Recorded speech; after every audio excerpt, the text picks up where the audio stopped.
আসসালামু আলাইকুম। রাজনীতিতে শেষ বলে কোনো শব্দ নেই, রাজনীতিতে হবে না বলে কোনো শব্দ নেই। আর সেটা যদি হয় বাংলাদেশ, তাহলে তো কোনো কথাই নেই। বাংলাদেশের রাজনীতিতে সব কিছুই সম্ভব। বিএনপির ভারপ্রাপ্ত চেয়ারম্যান তারেক রহমান আজকে বলছেন, একটি বিশেষ রাজনৈতিক দল বেহেশতের টিকিট বিক্রি করছে, সতর্ক থাকুন। তিনি একটি বিশেষ রাজনৈতিক দলকে উদ্দেশ্য করে বলছেন, এই রাজনৈতিক দল বলছে যে তাদের দল করলেই বেহেশতে যাওয়া যাবে, এটি একটি বেহেশতি দল। এই কথাটি কাদেরকে ইঙ্গিত করে বলছে হয়তো আপনি আমি সকলে বুঝে গেছি। এই কথা বলার পিছনে কিন্তু বেশ কিছু কারণও রয়েছে। সেই বিশেষ একটি রাজনৈতিক দলের বিভিন্ন নেতাকর্মীদের কথা শুনলে কিন্তু এমনটাই মনে হয় যে তাদের রাজনৈতিক দলের সাথে যারা যুক্ত আছেন তারা বেহেশতের টিকিট পেয়ে যাবেন।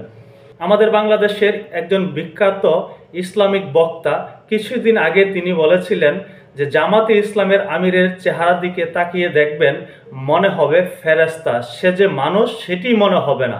একটি রাজনৈতিক দলের প্রধান যদি হয় ফেরেশতা, ফেরেশতার মতোই সে যদি নিষ্পাপ হয়ে থাকে, ফেরেশতার মতোই যদি তার চরিত্র হয়ে থাকে, তার দিকে তাকালে যদি ফেরেশতা দেখা যায়, তাহলে সেই রাজনৈতিক দল করলে বেহেশতের টিকিট পাওয়া যাবে, এটাই তো স্বাভাবিক কথা।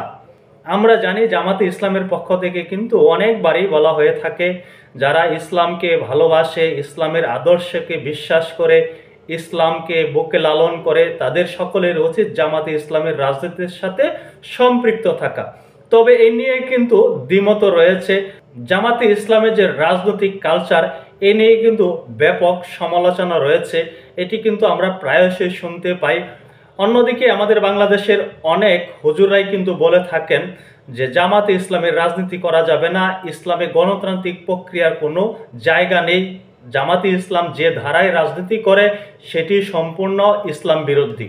এই জামাতে ইসলামকে কিন্তু হেফাজতুল ইসলামের সাবেক আমির অনেক কটাক্ষ করে কথা বলতেন।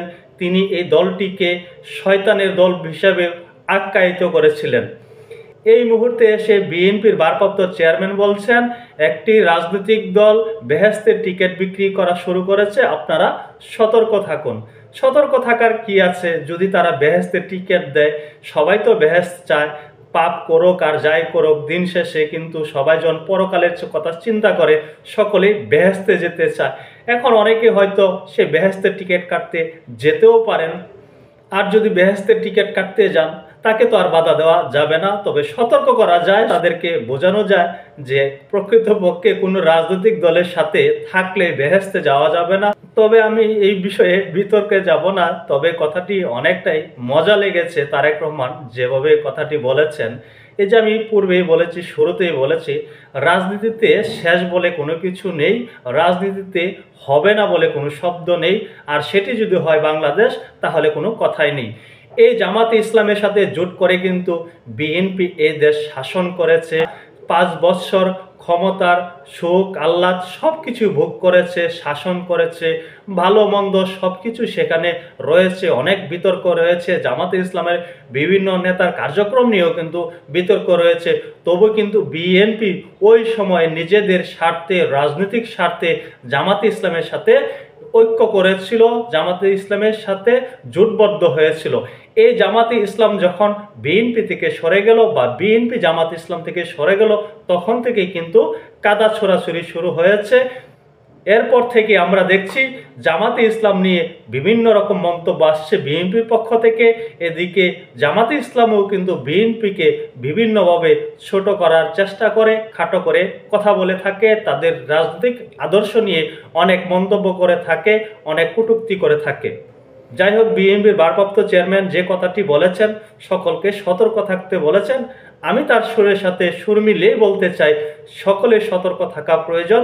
রাজনৈতিক দল করলে বেহেশতের টিকিট পাওয়া যায় না, রাজনৈতিক দল করলেই বেহেশতে চলে যাবেন সেই নিশ্চয়তা কেউ দিতে পারবে না। সকলে ভালো থাকুন, আল্লাহ হাফেজ।